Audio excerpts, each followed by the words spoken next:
To use bottom right corner action to pause or resume auto click feature in Samsung Galaxy S23 Ultra, swipe down the top of the screen and then tap setting icon.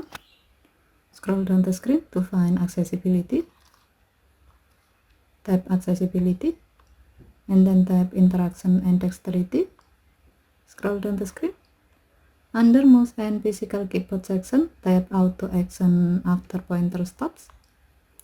While auto click feature is on, tap pause auto click with and then select bottom right corner action. To see the result, connect a USB or Bluetooth mouse with your phone.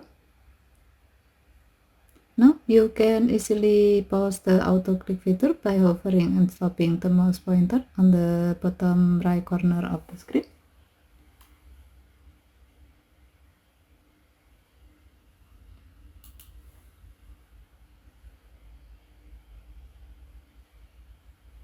To resume the auto click feature, hover and stop the mouse pointer again on the bottom right corner of the screen.